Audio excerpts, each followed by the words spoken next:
Hi everyone, my name is Pavitra V, Department of Chemistry.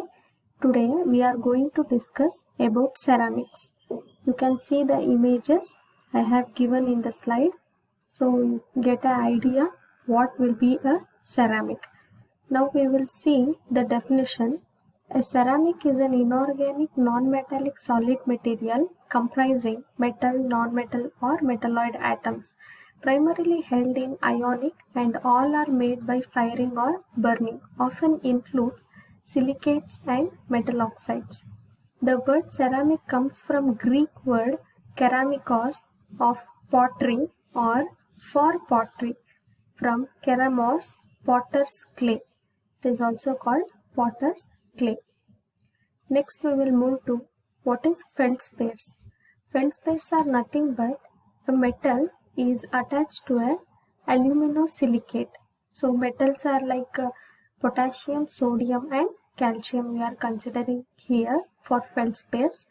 These are group of rock forming tectosilicate minerals that make up about 41% of Earth's continental crust by weight. Feldspares crystallize from magma as both intrusive and extrusive igneous rocks and also present in many types of metamorphic rock. So you can see the images and you will get an idea what will be a feldspares. Next we will move to the classification of ceramics. These are the basic ceramic materials classification. First it is glass, which is optical in nature. Composite reinforced containers, household uses are given by the glasses. And next it comes to the clay products, whiteware structures, white cement-like products. Next, refractories. They are resistant to the high temperature. Therefore, they are used for the preparation of furnace in the industrial purpose. So, abrasives are the rubbing materials which can be rubbed on the material to get a shape or surface deformations. Like example for abrasives are sandpaper, cutting and polishing purposes can be used. Next one is cement. Cements, we know that it have a composite structural formula which have a binding capacity. Both adhesive and cohesive properties are shown by the cements. Next is the advanced ceramics. We will see it in the next slides what will be the advanced ceramics. Next, we will move to the traditional ceramic process. In this process, we are preparing the powders in the point A, and the shaping of wet clay. We are giving shapes for that powder form by applying some water, and we are drying it at normal temperature or room temperature, and then the article is subjected to firing.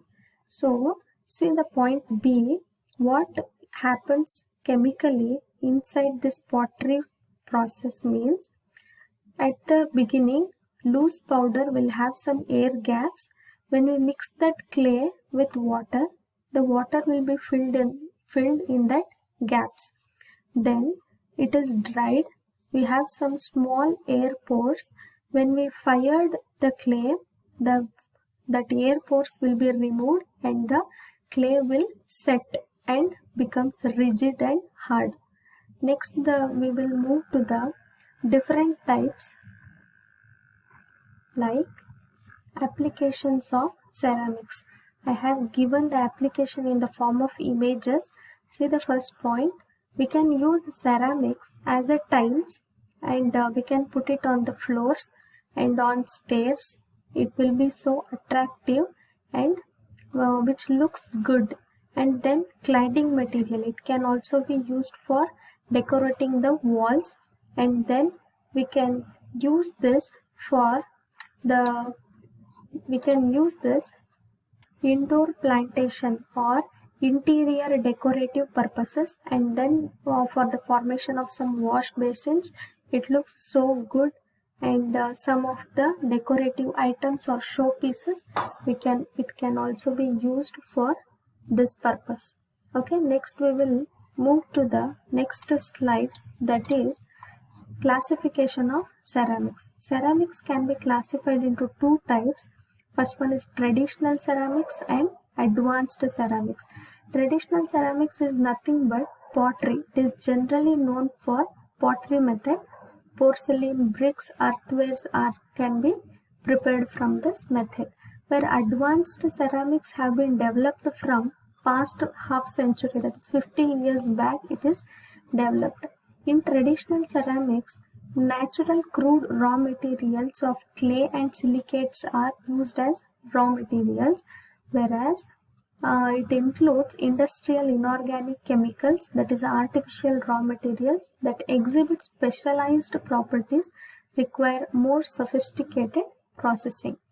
When we come to the applications of traditional ceramics, building materials, bricks, clay pipe, glass can be prepared from this traditional ceramics.